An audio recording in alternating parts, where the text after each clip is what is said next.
Hey, Brooke, welcome to the show. How does it feel to be Brooke today? Oh, it feels great. I am pregnant, so I've Oh, felt better before, but I'm congratulations. here. That is Thank you. awesome. Well, congratulations. Welcome to the journey. You're going to be doing this as a busy professional too. So let's talk a little bit about where you're at professionally. Now, you're a leader in concierge sports psychiatry. What inspired you to start your own practice?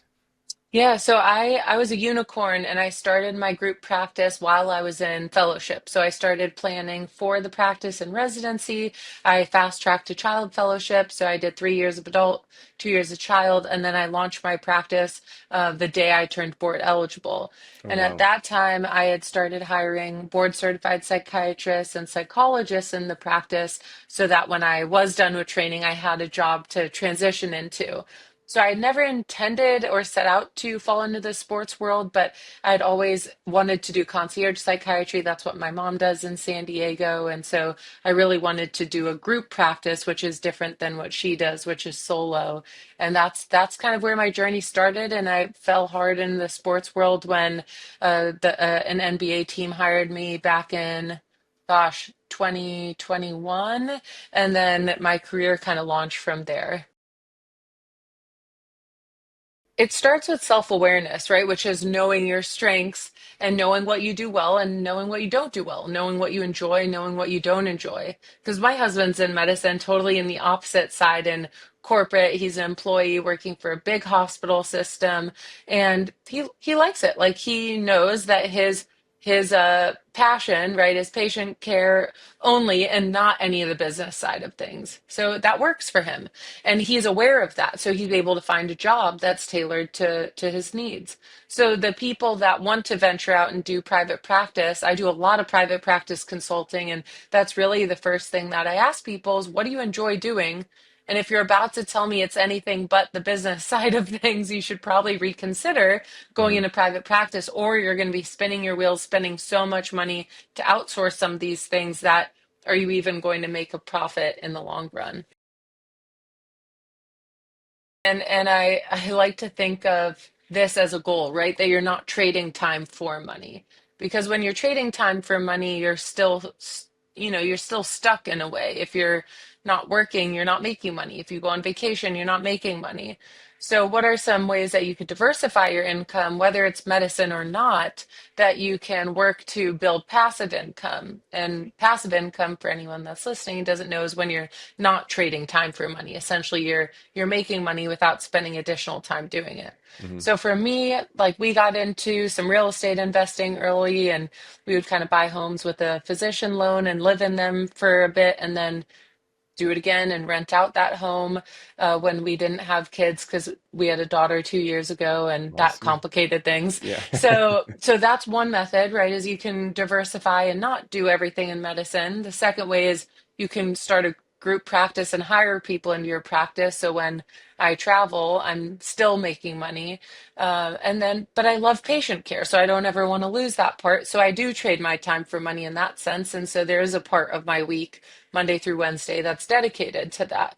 So creating diversity is very important, whether it's all within medicine in different buckets or outside of medicine too. Yeah. I was fortunate at the time we got married, and we set up our life to only rely on my husband's income. So just in case I didn't make a dime, or just in case everything, shit hit the fan, Mhm. that we would be okay. So we weren't the physician couple that went and were house poor and spent all of our money on a home and, stretching ourselves to pay our mortgage every month. We always live way below our means. I think that's important for wealth building in many different regards throughout life, but for us, that was really important so that I had that freedom and flexibility to build a practice that I loved, I was proud of, I was passionate about over time, rather than feeling this pressure that I have to accept every patient or have to charge X amount of dollars or, whatever the case may be. So to me, that was important. And the way that we structured our lives was just relying on my husband's income in case things didn't work out. Mhm. We didn't want to put ourselves in a tough spot. So that's what we did, and it's worked for us well. And then through my business, I've always kind of, I'm extra conservative, so I always kind of hold my money in the business, whether it's just holding on to it for in cash, whether it's investing it back into the business by investing in new products or bringing on additional people. So to me, I still see us in the growth phase, and I'm not ready to start taking out that money outside of my own patient Mhm. care. What Right. mindset shifts separate highly successful individuals from those who struggle? I think one is a scarcity mindset. So when you're working from a place of fear, you're always going to make emotionally driven decisions rather than logical decisions. I think that's something I've learned over time too, and have seen many examples in my office as well. But any decision that's fear-based or reactionary usually is not going to turn out well. So it's important to kind of revisit your goals. I do quarterly, so revisit my goals quarterly, find out if I need to pivot, what I'm hitting, what I need to continue to work on. Because without goals, you're just kind of driving a car with no destination, and it's Mhm. like, where are you going? So you have to have goals in order to get there. Oh, it's so important. Whether it's sports, business, it's the difference between positive self-talk and negative self-talk.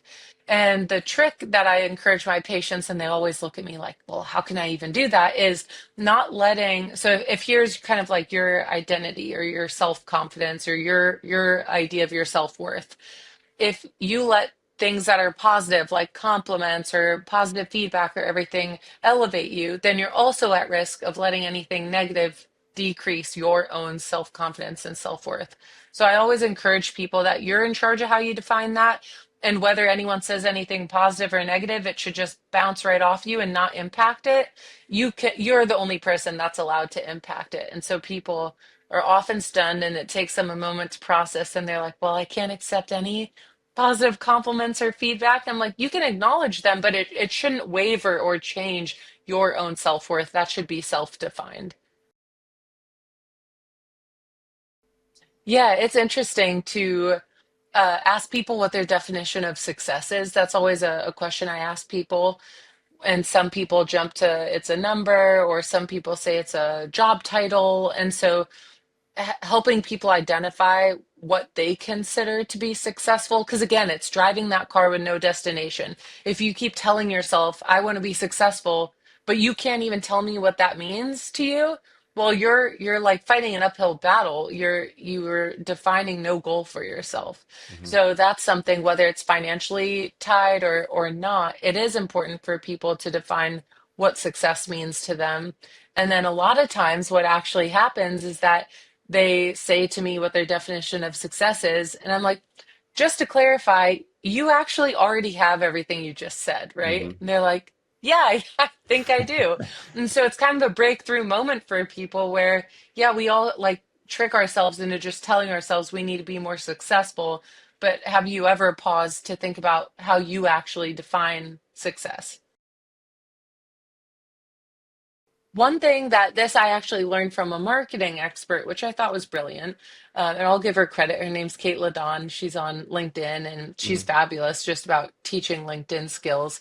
But she says that you will get your biggest audience and your biggest stories heard by thinking about where you were 2 years ago and what would have been helpful for you to hear. So Mm. if you can kind of tap into that, whether you work in hospital medicine leadership, whether you work in private practice, like wherever you are, think about where you were 2 years ago and how your skills could help someone in that role.